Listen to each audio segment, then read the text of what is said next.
My name is Joe, and my friends in the RPG community have tricked me into making these videos where I explain how to write an adventure. Last time, I talked about defining the vision for your adventure, and in this video, I'm going to talk about something much more exciting: making lists. That's right, it's time to do the absolute bare minimum of writing. So, when a potter is going to make a vase or a bowl out of clay, the first thing they do is they get a big ball of clay and they just throw it down on the table. Well, I think writers need to do the same thing. Before we do any detailed, thoughtful writing, we just need a big ball of ideas that we can throw down on the table and start to rummage around in and work on. So that's what we're about to do. In the vision phase, we define the goal for the adventure, but now we're going to make lists that are going to help us define all the shapes and details of our adventure. So, where does the adventure take place?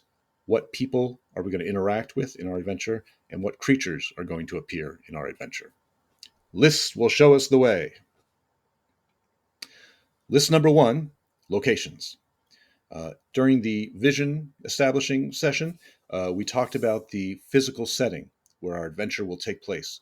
So, the first list we need to make are possible specific locations that will appear inside the adventure. So, if the setting is a castle, we need a list of all of the possible rooms in a castle. If your setting is a cave, then we need a list of all the possible spaces or chambers of a cave system. And this is not a final list. It's not the list of everything we're going to use. It's just a big pile of ideas that we're going to pick and pull from later on. No real thinking is required yet.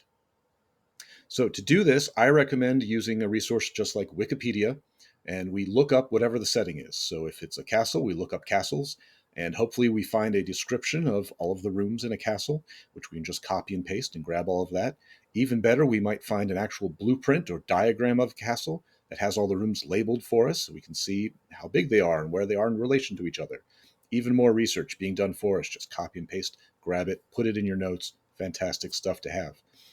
Or if it's cave system, what are all the chambers or passages that appear in real cave systems? Grab all of those words. You'll probably learn words you've never heard of before, and you get to look them up and discover all sorts of cool details, which you can then incorporate into your writing, into your adventure. It's fantastic stuff. Don't worry if your lists get way too long when you're doing this. If it turns out that a castle has 50 rooms, don't worry, you're not going to use 50 rooms in your adventure. You don't have to. But it's much easier to pick out the good stuff that you want to use from a big list than it is from a small list. So more is better at this point. But that does raise the question: how many locations do you actually need? So for a small adventure, for a one shot, I would recommend probably you only need 6 to 10 rooms or locations. That should be plenty of adventure and fun for a couple hours of gaming. For a larger adventure, a campaign, multiple sessions, you might need 20 to 50, even 100 locations that you'll need to spell out. But again, we don't need to figure this out. We don't need to guess. Back in our vision, we identified an example of design, some other adventure that we're sort of emulating or mimicking.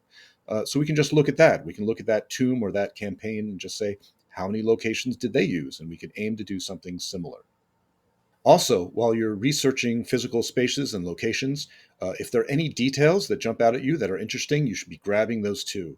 Descriptions of what the interior looks like, features that they have, um, furniture that appears in the rooms, artwork that may be displayed, whatever pops out at you, whatever is interesting and appropriate to those locations, just grab those and put them in your notes. You may want them later on. I'm going to pause for one moment to make a quick note. When you're doing your research, please do not use an AI tool like ChatGPT. This is not a search engine, it is a chatbot. So while it may have the ability to occasionally search the internet and pull up actual facts, it's also very likely that it will invent names that don't exist. It will create lists that aren't accurate, and it will lead you astray, and it could make your adventure look silly and bizarre. And there's really no reason to use a tool like that when you have something like Wikipedia, which is created by human beings, possibly experts, possibly multiple experts who have integrated all of their research and expertise, and it's all available to you for free. So we should absolutely be using things like that. Or other original resources. You could find documents if you really want to do the intense research. You could be learning about these natural spaces, these ancient buildings, and the people who live there, all of which will make your adventure and your writing much richer and much more compelling and interesting. So now we've made our list of locations. We have all of the rooms in an abbey, or all of the chambers in a limestone cave, or all of the crypts in a catacomb, or all of the features in a hardpan desert. Now it's time for list number two, people. We need to know who we should be encountering in these places. So, back to Wikipedia. We need to make a list of all of the types of people or types of professions that might be showing up in these spaces or in this setting in general. So, what kind of people live and work in a seaside village versus in a medieval castle? What are the crew positions on a sailing ship? Who is present in a caravan? What sort of people live high in the mountains? I don't know, but you're about to do the research and find out. Make a big old list. And while you're doing that, just like with locations, this is a great time to be grabbing and pulling all of the details about these people. What type of clothing did they wear? Did they need protective gear? Did they change clothes between day and night wear for different activities? Well, what tools do they have? What working animals do they have? Whatever details come with them, put them in your notes. They may be very useful to you when you're writing your adventure. Again, we're almost pre writing by grabbing all of this stuff. We don't need to think of it later if it's already listed for us. Now, how many people do we need? This is probably a much shorter list than our list of locations. So, for a small one shot type adventure, I would recommend probably three or fewer NPCs to interact with. That's probably plenty. For a larger adventure, more of a campaign, multi session, you're probably looking at anywhere from 10 to 20 to 30 NPCs. Not all of them will be detailed and rich and interesting, but they'll definitely be in the background, they'll pop up, and you'll want to have them in your notes. And now, list number three, creatures. In the vision, we identify the types of creatures that we want to focus on in our adventure. So now we want to list out the specific types of creatures that we may want to be populating our locations. So if this is fantasy, if we've chosen fey creatures, we want to list out all types of goblins and elves and fairies. If this is horror and we've chosen undead, then we need to list out all types of skeletons and zombies and ghosts, all those sorts of things that you would reasonably expect to encounter in this type of adventure. Nothing surprising here, but it's easy, again, to pick good ideas out of a long list than to try to make them up later when you're writing.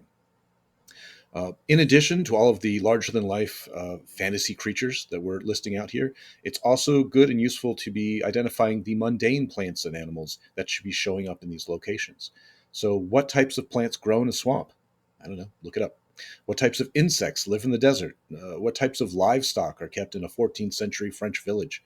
I have no idea, but you're about to find out and populate your notes with them. These could be useful in the actual locations as plot points. They could just be useful in description texts. When you introduce a location, they may just show up in a random encounter table. Who knows? But having all of these details and having all these very specific names and words will make your adventure much richer, much more engaging, much more interesting, and much more memorable after the fact. And that's about it for making lists. This activity should probably take you an hour or three as you do some research, read other people's lists, look at maps and diagrams, and then just organize all of the details you find and copy and paste them into your notes.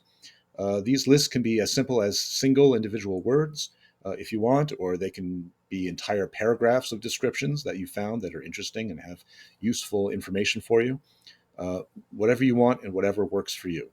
This is for you. This is to make your writing easier and faster in the future.